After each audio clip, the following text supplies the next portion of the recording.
Génération Éco. Bonjour à toutes et à tous, internautes et auditeurs de la planète Éco.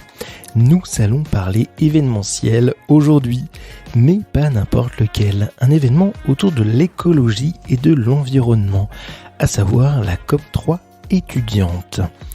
À l'image de la COP21 ou récemment de la COP27, ces événements internationaux pour réfléchir et prendre des décisions au niveau mondial pour le bien de la planète et de l'humain, il existe une version étudiante.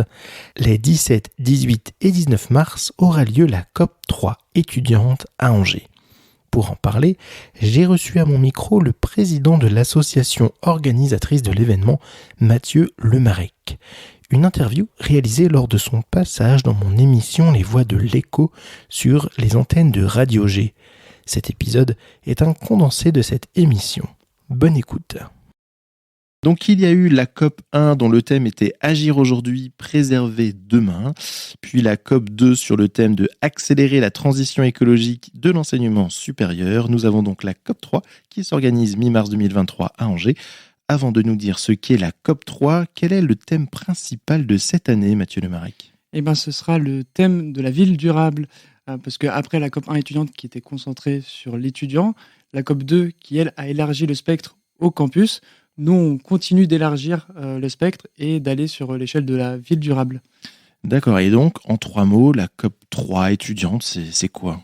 Alors, la COP 3 étudiante, c'est d'abord un événement, comme vous l'avez dit, qui aura lieu les 17, 18 et 19 mars 2023 à Angers, mais pas que. On a aussi des actions long terme et l'événement, lui, va servir à être un tremplin pour ces enjeux. Durant cet événement, il y aura 3 grosses parties, donc un forum d'entreprises et d'associations vertueuses. Il y aura aussi donc, une partie festival avec des concerts et aussi une partie COP, elle, avec plus des conférences, des ateliers et des tables rondes. Et l'objectif de l'événement, c'est vraiment fédérer un maximum d'étudiants autour de la bannière écologique. Et on a pour thème, donc ensemble, élaborons la ville durable de demain. Le mouvement, il est né en octobre 2019. Il a été organisé par l'école de Schema. Et en fait, c'est un mouvement qui se veut assez libre. Chacun peut organiser une COP étudiante. Pour l'instant, il n'est pas très structuré. Nous, on travaille en interne pour essayer de le structurer un peu plus et de faciliter justement l'émergence de COP étudiantes. Ensuite, il y a eu la COP 2 étudiante qui a eu lieu en avril 2021, qui a été organisée par les INP de Grenoble. Et nous, on arrive donc justement à Angers. Et je peux déjà te dire que la COP 4 étudiante aura lieu l'année prochaine, normalement, à Marseille. D'accord, donc oui, c'est vraiment national finalement. Alors si on reprend l'expression COP, donc conférence des parties ou Conferences of the Parties en anglais, est un terme donc générique qui désigne l'organe de décision finalement de certaines conventions internationales. Est-ce que vous avez aussi vocation à avoir un rayonnement international, Mathieu Lemarec ? Alors à terme, oui. Nous, on a envie de sensibiliser un maximum de personnes et de toucher le plus de monde possible. Et donc, pour l'instant, on est plus à portée nationale, locale, voire nationale. Mais à terme, on veut vraiment que ça puisse se diffuser partout. Et je sais déjà que sur les prochaines éditions, on a des ambitions de travailler avec d'autres établissements de pays étrangers. D'accord, hyper intéressant. Alors, à chaque fois, c'est 3 jours, les éditions précédentes aussi, ou là, c'est un format différent ? Le format change, évolue avec le temps, il n'est pas fixé. Nous, on est sur 3 jours. La première édition de la COP étudiante avait lieu sur 1 jour et demi. À chaque fois, on essaye d'améliorer les choses. Typiquement, sur la COP 1 étudiante, c'était juste un événement en lui-même. Mais c'est justement ce qui a été un peu reproché par la COP 2 étudiante, c'est juste d'avoir fait un événement qui peut être un peu oublié 2 semaines plus tard. La COP 2, eux, ont vraiment fait un travail de fond sur la transition socio-écologique des établissements d'enseignement supérieur. Ils ont lancé un peu partout en France des groupes de travail et de réflexion pour justement travailler là-dessus. Et ils ont accouché de l'accord de Grenoble, qui est un accord qui est signé maintenant par les établissements et qui les engage à à tendre vers cette transition. Et nous, justement, pour les enjeux de long terme, donc on a l'événement qui doit servir de tremplin à des programmes qu'on souhaite lancer pour justement pousser les étudiants à agir. Donc nous, on a vu que les étudiants étaient peu ou pas assez poussés à agir. Et c'est justement ce qu'on souhaite faciliter avec ces programmes long terme. Donc on en a 3 qui sont à chaque fois reliés à différents acteurs de la ville. On a par exemple un programme qui sera collaboré avec les acteurs économiques de la ville. On a aussi un programme qui, en quelque sorte, revive l'aventure COP3 étudiante pour organiser un événement qui doit être éco-responsable, et ensuite un programme qui est lui plus en lien avec les acteurs culturels de la ville. Donc ça, c'est des programmes pour engager les étudiants à agir et à pousser.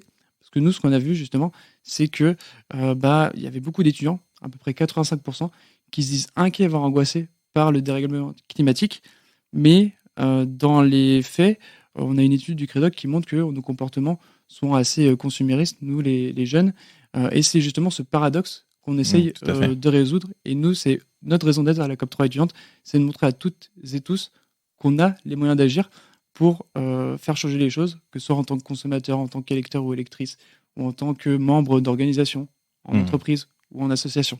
Effectivement, c'est du très très sérieux tout ça, surtout en plus s'il y a des accords en plus derrière, on va peut-être avoir les accords d'Angers peut-être.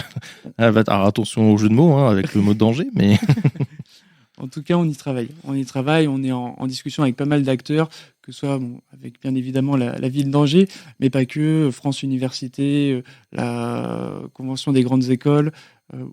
On travaille justement avec tous ces acteurs-là pour justement faire quelque chose qui soit élaboré et qui puisse prendre en compte toutes les contraintes de toutes et chacun pour essayer de faire des choses qui tiennent dans le temps et qui soient bien réfléchies. Ouais, combien de visiteurs vous attendez à cet événement ? Entre 3 à 5 000 visiteurs sur la totalité du week-end, donc que ce soit le vendredi. Et ça sera où exactement ? Alors, il y a plusieurs temps. Donc, comme je l'ai dit, il y aura un forum d'entreprises et d'associations qui aura lieu, lui, le 17 mars 2023. Donc, ce sera au centre des congrès d'Angers. Et au fur et à mesure, on va commencer à ouvrir et à organiser des choses à partir du vendredi après-midi, le samedi et le dimanche sur le campus Saint-Serge de l'Université d'Angers. Quels sont vos partenaires pour cette COP3 ? Alors, vous en avoir, j'imagine. Oui, on a beaucoup de partenaires, on en a qui s'ajoutent un peu au fur et à mesure. Alors, les principaux partenaires, donc, ce sont la ville d'Angers, parce qu'ils nous ont quand même beaucoup aidés. Il y a l'Université d'Angers qui nous prête les locaux de leur université gratuitement, qui nous aide énormément. Il y a aussi donc les arts et métiers, la Fondation Arts et métiers et le réseau d'alumni Arts et métiers qui financent aussi une partie de l'événement. Donc il y a aussi le groupe EFAGE qui sponsorise lui plus particulièrement la partie forum. Et donc on a aussi plein d'autres collaborateurs, typiquement le 122 qui est un tiers-lieu très chouette à Angers, qui nous accueille pour nos réunions, nos conseils d'administration. Il y a donc on a plein de facilitateurs aussi comme Openland qui nous a pas mal aidé pour les intervenants, etc. Ok, Openland Anjou qu'on a reçu aussi au mois de janvier sur l'émission les voix de l'écho. Est-ce que les membres de l'association, est-ce qu'ils changent à chaque édition ou est-ce que c'est toujours les mêmes depuis le début ? Alors non, c'est pas les mêmes depuis le début, sinon ce serait trop simple. Non, donc chaque association, à chaque édition, on crée une association différente. Et il y a donc un gros turnover aussi d'étudiants. C'est pas du tout les mêmes qui organisent une édition sur l'autre. Donc il y a ça. Et par contre, on est effectivement en relation, nous, avec les anciens organisateurs des COP précédentes. On discute beaucoup. Et il y a, à chaque fois, on crée une nouvelle association. On est à chaque fois intercampus.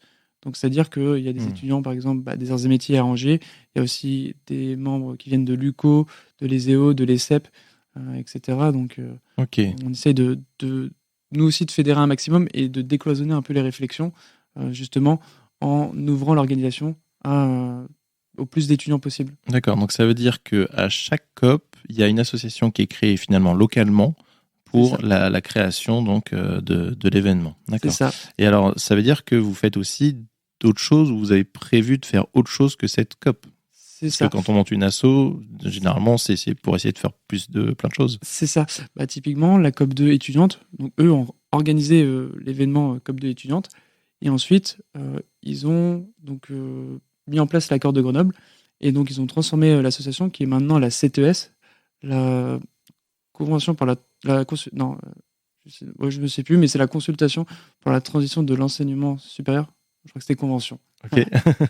Et donc, typiquement, nous aussi, on va organiser la COP3 étudiante, mais tout au long de l'année, on organise aussi des événements. Typiquement, on fait souvent des ciné-débats autour de ces thématiques-là. On intervient aussi dans les écoles pour parler de l'écologie, de l'environnement, de plein de démarches. Et ensuite, pour justement l'après COP3 étudiante, il y a les programmes qu'on souhaite mettre en place sur le long terme pour engager les étudiants à agir et faciliter justement ce passage à l'action via ces programmes, donc en les faisant rentrer dans leur agenda, etc. Parce qu'on sait que quand on est étudiant, c'est parfois compliqué. C'est pas toujours simple, effectivement. Est-ce que vous pouvez nous donner quelques invités qui seront présents dans le forum ? Alors, il y aura Yann Arthus Bertrand, le parrain de cette édition. Il y aura aussi Fabrice Bonifay, qui est une personne assez connue dans le domaine. Il y a aussi Catherine Chabot, qui est eurodéputée et qui est pas mal axée aussi sur ces thématiques-là, sur les océans. Donc voilà, il y aura aussi après pas mal d'associations qui seront présentes aussi, Ma Petite Planète, le RSS, le Réseau étudiant pour une société écologique et solidaire. Donc voilà, il y a encore plein d'autres invités que je pourrais citer. Ouais. En tout cas, je vous invite tous à aller voir le programme. Donc c'est cop3étudiante.org. On est d'accord sur l'adresse web. Merci d'avoir écouté ce nouvel épisode de Génération Éco.